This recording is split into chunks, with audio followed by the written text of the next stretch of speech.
So let's get back to it. Tony, you've shared some wonderful stories on your journey in aviation thus far, all the challenges and roadblocks, your non-standard, non-typical flight path, to say that you didn't just go to a flight school and only work on aviation studies and only do flight instructing. And as soon as you had enough time, boom, you went out there and got a job. Not that there's anything wrong with that. That is a streamlined path. It's a wonderful path to take to get into the industry. But as you mentioned, sometimes it's not all about getting there quick.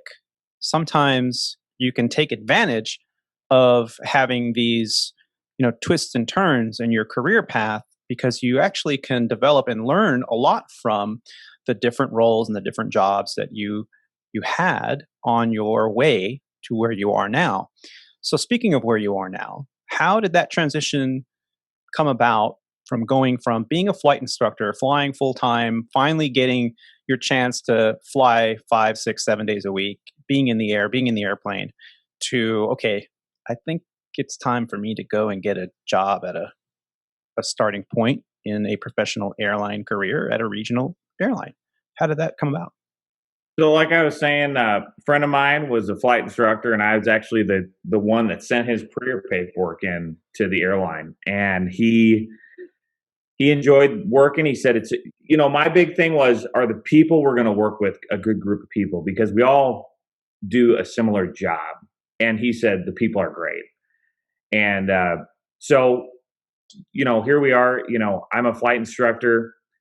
I made this grid, and every flight I flew after work, I would try to check as many boxes as I could. So if it could be a night cross country, hood flight, I would do it. And just like I said, my buddy and I would fly to Nashville, have dinner in an Archer out of Chicago, and then fly back.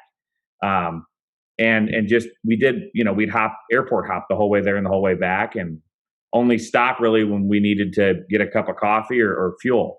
And so I'm looking at my logbook going, well, man, I meet the restricted ATP minimums. He's enjoying work.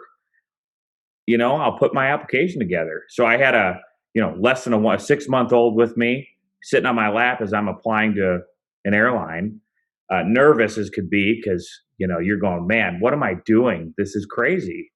But I said, well, my attitude's always, if you don't need to think about cross the bridge till you're there. I mean, if they don't offer you a job, then you're no worse off than you are right now. They're going to buy you an airplane ticket down there. They're going to put you up in a hotel, and the worst that could happen is you're right where you're at. So I remember I was short on the multi time before the interview. I'd been talking to recruitment. Of course, they're very excited to have you, right? So they want to get you down there quick. And my thing was, I wanted to have all the requirements in my logbook so that if they offered me a job, I could say, you got it, I'm ready. So I needed like 13 hours of multi-engine time. And I remember I went to the FBO and I said, I need 13 hours of multi-engine time in the next 3 days. And I said, I need to do it by myself because I can't afford to pay an instructor.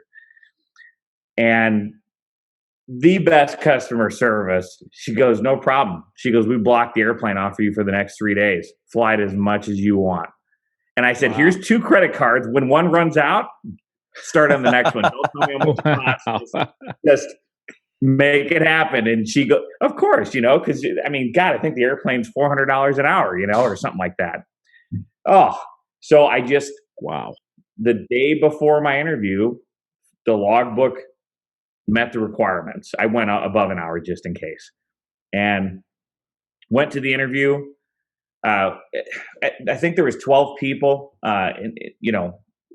in the room, and they took us for 3 different interviews. There was an HR interview, and the technical interview, and then there was a third, which I wasn't really clear on what it was. But so we're sitting there. They give us lunch. They're taking us one by one, taking our logbooks, and I'm looking around the room. There's guys from other airlines. There's military guys with fighter jet experience, and there was a guy, he flew the B-2 bomber, and I'm going, who am I? What?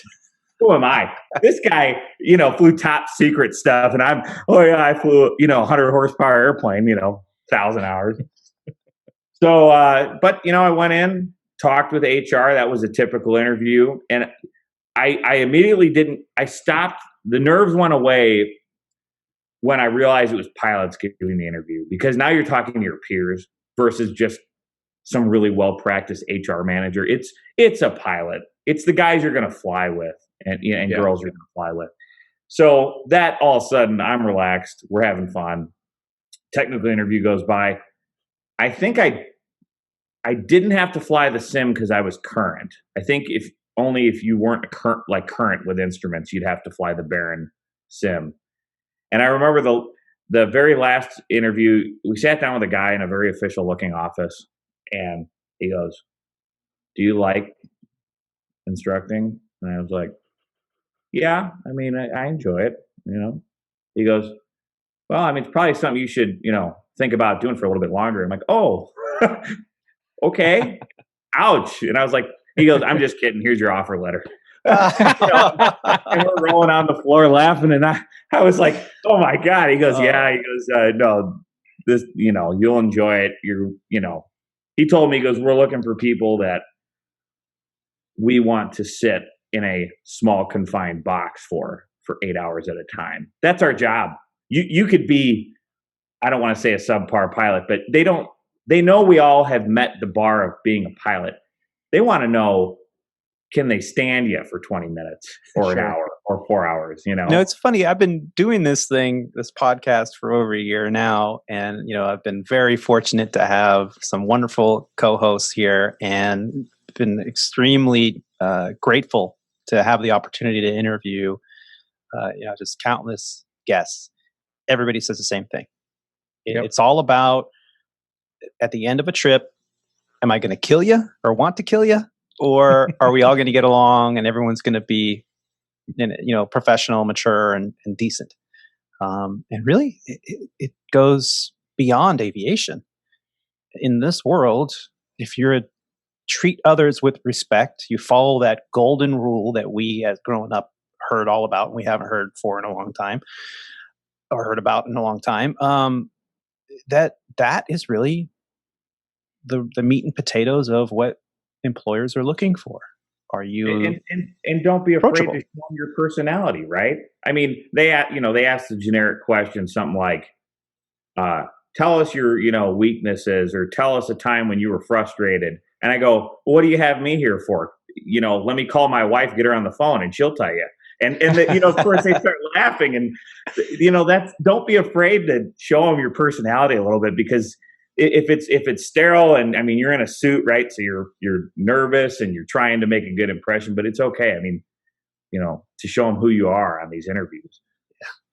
Yeah, that's very true. And the interview is just that. It's not, you're not there under a spotlight, and they're not saying, "Where were you on December 15th at 4 p.m.?" It's just, they want to get to know you.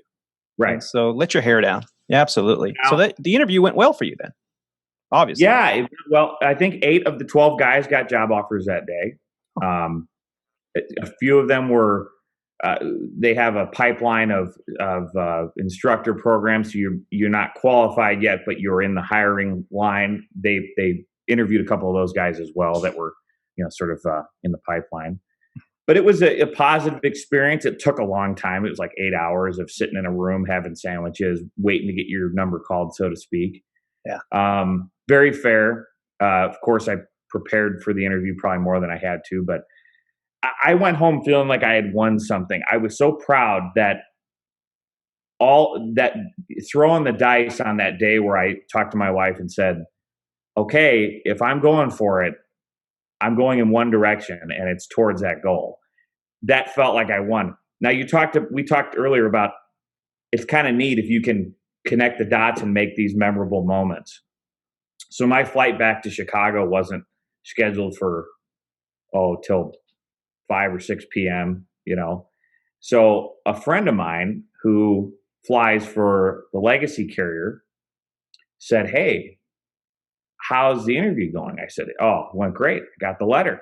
I'm, pending whatever, they have a meeting every week, approval. I'm going to start training." And he goes, "Hey, I'm at recurrent training. Come on over to the training center. Let's go poke our heads. I'll show you the sim building. I'll show you." Oh, so now I'm like on cloud 9. I'm walking around, That's so cool. proud as could be. He's grabbing people out of classrooms. This guy just got hired, and the thing that struck me about our industry is everybody who came out of their class, they're all recurrent, right? They're all stoic and professional. They break that immediately and go, oh, cool. And they shake your hand. Sweet. And they remember what that's like to be excited. Your first job hired, your first type rating, any of that. Yeah. And isn't that cool? You could run into someone you've never met before, and 9 times out of 10, they'd be, totally excited for you. Instant bond. Yeah. That's so cool. Yeah, because they experienced it themselves. They know how exciting it is, and to meet somebody going through that it's a pleasure. Yeah. And you're the only one that could achieve. You can't buy that. I mean, you have to earn it. So it feels good. It's one of the few things in life nowadays that you have to really, go out and earn. You're probably going to make it through high school. You're probably going to make it through a 4-year degree, but you have to do the check rides yourself. You have to do the work. You have to do the, gosh, the applications even are a project. Go through the logbook. All my logbooks are still paper. So that's like, how many night, cross-country instrument hours do you have in a Skyhawk? Great. I forgot my abacus. Hold on. There's abacus. 1. There's 2. There's 3. 2. And for you, I think it was extra special because, like we mentioned earlier, you started flying, in college, relatively young age. In the early 2010, 2009, somewhere around there, right? And 2007, yeah. 2007. So it took a decade. 10 years. Yeah. Yeah, a decade of training, a decade of teaching and learning, and all in that time. And congratulations. Welcome aboard. You're now an employee at SandPiper Regional Airlines. Right.